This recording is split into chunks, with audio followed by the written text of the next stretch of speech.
कक्षा नौवीं के सभी विद्यार्थियों को नमस्कार। आप सभी का सेंट एंजल्स पब्लिक स्कूल की कक्षा 9th हिंदी व्याकरण की कक्षा में आप सभी का स्वागत है। हमें उम्मीद है कि आप सब स्वस्थ होंगे और आपसे प्रार्थना भी है कि आप सब लॉकडाउन का पूरी तरह से पालन करें और सरकार के बताए हुए निर्देशों का पालन करें, अपने घरों में रहें, सुरक्षित रहें। तो हम पढ़ रहे हैं कक्षा 9th का हिंदी व्याकरण का टॉपिक पत्र लेखन, जिसमें हमने पिछली वीडियो में एक प्रार्थना पत्र पढ़ा था। आज फिर हम एक औपचारिक पत्रों में प्रार्थना पत्र आता है सबसे पहले, तो आज फिर हम एक प्रार्थना पत्र पढ़ेंगे जिसमें प्रार्थना की जाती है किसी कार्य को लेकर। तो देखिए क्वेश्चन आप देखेंगे इस बार, बहुत अच्छा क्वेश्चन है। देखिए, आप सुनील आर्य रोहिणी सेक्टर 7 दिल्ली के निवासी हैं। आप सुनील आर्य रोहिणी सेक्टर 7 दिल्ली के निवासी हैं। अब आपका नाम भी दे दिया है कि आप सुनील आर्य हैं। सुनील आर्य बन करके आपको पत्र लिखना है। कहाँ के निवासी हैं? रोहिणी सेक्टर 7 के निवासी हैं। आपने रोहिणी सेक्टर 9 के CR पब्लिक स्कूल में 10वीं कक्षा पास की है।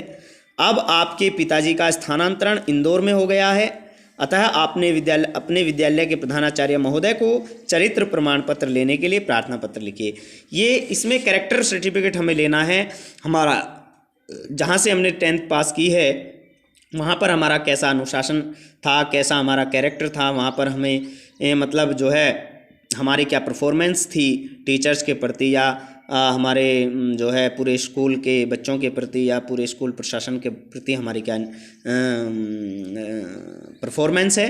तो एक कैरेक्टर सर्टिफिकेट स्कूल देता है ताकि अगले विद्यालय में आपको आसानी से एडमिशन मिल सके। और कैरेक्टर को चरित्र प्रमाण पत्र हिंदी में कहते हैं, कैरेक्टर सर्टिफिकेट को। तो चरित्र प्रमाण पत्र हमें लेना है। आप सुनील आर्य हैं, रोहिणी सेक्टर 7 के निवासी हैं, तो आपका एड्रेस भी दिया हुआ है, आपका नाम भी दिया हुआ है, आपके विद्यालय का नाम भी दिया हुआ है और विद्यालय का एड्रेस भी दिया हुआ है। तो सबसे पहले, क्योंकि पत्र चाहे औपचारिक हो, चाहे पत्र प्रार्थना पत्र हो, चाहे संपादकीय पत्र हो, सबसे पहले हम लिखने वाले का एड्रेस लिखने वाले सुनील आर्य, और सुनील आर्य कहाँ रहते हैं देखिए। तो अब हमें यहाँ पर परीक्षा भवन डैश डैश नगर डैश डैश स्कूल लिखने की आवश्यकता नहीं है, क्योंकि हमें क्वेश्चन में पता दे रखा है। जो पत्र लिखने वाला है सुनील आर्य, उसका पता दिया हुआ है, उसका एड्रेस दिया हुआ है, तो वही एड्रेस हम लिखेंगे। लिखने वाला कौन है? सुनील आर्य। सुनील आर्य का क्या एड्रेस है वो लिखेंगे हम। देखिए, सेक्टर 7 रोहिणी नई दिल्ली, ये उसका एड्रेस है, यही दे रखा है, तो ये हमने ऐसे लिखना है। सेक्टर 7 पहले लिखेंगे, फिर रोहिणी लिख दिया, फिर नई दिल्ली, फिर पूर्ण विराम लगा दिया। तो ये आपका एड्रेस हो गया। उसके बाद डेट लिखेंगे 11 मई स्पेस 2020, ये डेट लिखने का तरीका है। डेट के बाद एक लाइन छोड़ेंगे आप, एक पंक्ति छोड़ने के बाद आप लिखेंगे सेवा में। पत्र लिखना है प्रधानाचार्य जी को, तो सेवा में के ऊपर अंकी बिंदी कोमा प्रधानाचार्य जी कोमा CR पब्लिक स्कूल, क्योंकि क्वेश्चन में दिया हुआ है CR पब्लिक स्कूल से 10वीं की आपने, तो CR public school Rohini sector 9 Delhi, इसका भी आपको एड्रेस दिया हुआ है। या ऐसे भी लिख सकते हैं सेक्टर 9 रोहिणी दिल्ली, ऐसे भी लिख सकते हैं आप, स्कूल का पता है ये। तो सेवा में प्रधानाचार्य जी CR public school Rohini sector 9 Delhi, line के बिल्कुल साथ साथ आपको लिखना है। जहाँ मैंने बताया है लाइन छोड़नी है, वहाँ आपको लाइन छोड़नी है। उसके बाद हम एक विषय बनाएंगे क्वेश्चन में से ही। हमें क्या किस लिए लिखना है? हमें चरित्र प्रमाण पत्र लेने के लिए लिखना है। तो विषय बन जाएगा, बहुत ईजी है, चरित्र प्रमाण पत्र लेने हेतु। विषय बन गया चरित्र प्रमाण पत्र लेने हेतु। हेतु के बाद पूर्ण विराम अवश्य लगाएंगे, तो विषय ये लिखा गया। विषय से पहले एक लाइन छोड़ना ना बोले, और विषय के बाद में भी आपको एक लाइन छोड़नी है। अब हम लिखेंगे संबोधन। संबोधन में हम मान्यवर लिख सकते हैं, महोदय लिख सकते हैं, तो हमने यहाँ मान्यवर लिख दिया और कोमा लगा दिया। तो यहाँ तक आपका आधे नंबर का काम हो गया। अब हम विषय सामग्री लिखेंगे, जिस विषय पर हमें पत्र लिखना है। क्या विषय है अपने पत्र का? चरित्र प्रमाण पत्र हमें लेना है। तो देखेंगे, सविनय निवेदन है, ये लाइनें हमें 2 लाइनें हमें सभी प्रार्थना पत्रों में लिखनी है। ये मैंने आपको बताया था कि आप इसे याद कर लेना। विनम्र निवेदन है, सविनय निवेदन है, या निवेदन है कि, ऐसे भी आप लिख सकते हैं।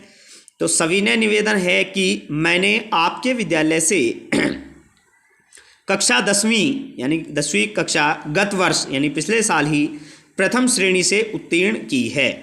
उत्तीर्ण माने पास की है। तो ये शब्दों को आप लिख कर देखेंगे। जब आप कम से कम आप पत्र भी 2-3 बार लिख कर देखेंगे और इन कठिन शब्दों को भी लिख कर देखेंगे, ये शब्द आपके दिमाग में बैठ जाएंगे। तो सविनय निवेदन है कि मैंने आपके विद्यालय से कक्षा 10वीं गत वर्ष ही प्रथम श्रेणी से उत्तीर्ण की है। अब हम नेक्स्ट लाइन से अपना समाचार लिखेंगे। हम क्या हमारी विषय सामग्री है। मेरे पिताजी का स्थानांतरण अब दिल्ली से इंदौर हो गया है, जो कि क्वेश्चन में दिखाया गया है कि आपके पिताजी का स्थानांतरण इंदौर हो गया है। तो हम ऐसे लिखेंगे, मेरे पिताजी का स्थानांतरण यानी ट्रांसफ़र अब दिल्ली से इंदौर हो गया है, अतः मुझे इंदौर के स्थानीय विद्यालय में ही प्रवेश लेना पड़ेगा। इस कारण मुझे चरित्र प्रमाण पत्र की आवश्यकता पड़ेगी। आपसे निवेदन है कि मुझे चरित्र प्रमाण पत्र देने की कृपा करें। अब हम अपने चरित्र प्रमाण पत्र में क्या दिखाना चाहते हैं ताकि आपका एडमिशन लेना और इजी हो जाए। आपकी जानकारी के लिए मैं बता देना चाहता हूं, क्योंकि प्रधानाचार्य जी को तो पता नहीं होगा कि आपकी क्या क्या योग्यताएं हैं, तो आप अपनी तरफ से बता सकते हैं कि आपकी जानकारी के लिए मैं यह बता देना अपना कर्तव्य समझता हूं कि मैंने खेल एवं खेल प्रतियोगिताओं में भी उच्च स्थान प्राप्त किया है। आपसे प्रार्थना है कि मेरी इन उपलब्धियों का भी इस प्रमाण पत्र में उल्लेख करने की कृपा करें। कौन से प्रमाण पत्र में? जो चरित्र प्रमाण पत्र आप विद्यालय से प्राप्त कर रहे हो। तो उनके प्रिंसिपल को, उनके प्रधानाचार्य को आपने यह बताया है कि भाई मेरे पिताजी का स्थानांतरण हो गया है, दिल्ली से इंदौर हो गया है, तो इसलिए मुझे वहाँ इंदौर में के स्थानीय यानी लोकल, स्थानीय माने लोकल, इन शब्दों का आप बार बार लिखकर प्रयास करें, कम से कम 4 बार इस पत्र को लिखें। इंदौर के स्थानीय विद्यालय में ही प्रवेश लेना पड़ेगा, इस कारण मुझे चरित्र प्रमाण पत्र की आवश्यकता पड़ेगी। आपसे निवेदन है कि मुझे चरित्र प्रमाण पत्र देने की कृपा करें। यहाँ कृपया नहीं लिखना, आपको आधा पै नहीं बनाना, पूरा पै और आका डंडा बनाना, कृपा करें। तो करें में अंकी बिंदी पूर्ण विराम। आपकी जानकारी के लिए मैं यह बता देना अपना कर्तव्य समझता हूँ। भाई हमें अपनी परफॉर्मेंस के बारे में भी बताना है। हमारी खेल प्रतियोगिता या अन्य किसी निबंध प्रतियोगिता या किसी प्रतियोगिता में हमने उच्च स्थान प्राप्त किया है, तो उस प्रमाण पत्र में हमें वह भी अंकित करवाना है अपने प्रधानाचार्य से। तो हम यहाँ लिखेंगे कि आपकी जानकारी के लिए मैं यह बता देना चाहता हूँ, देना अपना कर्तव्य समझता हूँ, या चाहता हूँ भी लिख सकते हैं कि मैंने खेल प्रतियोगिताओं में भी उच्च स्थान प्राप्त किया है। आपसे प्रार्थना है कि मेरी इन उपलब्धियों जो मैंने प्राप्त की हैं, इन उपलब्धियों का भी इस प्रमाण पत्र में उल्लेख करने की कृपा करें। प्रमाण पत्र में उल्लेख करने की कृपा करें, आपकी अति कृपा होगी। पूर्ण विराम। अब क्योंकि विषय सामग्री समाप्त हो गई है, अब हम लिखेंगे सा धन्यवाद। सा धन्यवाद के बाद विस्मयादि बोधक चिन्ह। आगे एक लाइन छोड़ देंगे, एक लाइन छोड़कर लिखेंगे आपका आज्ञाकारी शिष्य सुनील आर्य। सुनील आर्य क्यों लिखा हमने? क्योंकि क्वेश्चन में हमें सुनील आर्य दिया हुआ है। तो इस तरह से ये पत्र बहुत इंपॉर्टेंट है। इस पत्र को आप कम से कम 4 बार अपनी रफ नोटबुक में लिखें और क्वेश्चन को बार बार पढ़ें आप, क्योंकि इसमें देखिए एड्रेस दिया हुआ है, नाम दिया हुआ है। तो जिसमें नाम दिया होता है और लिखने वाले का एड्रेस दिया होता है और विद्यालय का नाम दिया होता है, विद्यालय का एड्रेस दिया होता है, तो उस पत्र को हम कैसे लिखते हैं, ये इस पत्र के माध्यम से आपको सीखना है। तो इस पत्र के माध्यम से आपको यह जानकारी मिली होगी कि एड्रेस हमें देखिए लिखने वाले का एड्रेस कैसे लिखना है, और फिर आपको देखिए विषय कैसे बनाना है। तो ये सब चीज़ें आपको इसमें लिखनी है। अब मुझे उम्मीद है कि आपको यह प्रार्थना पत्र समझ में आया होगा।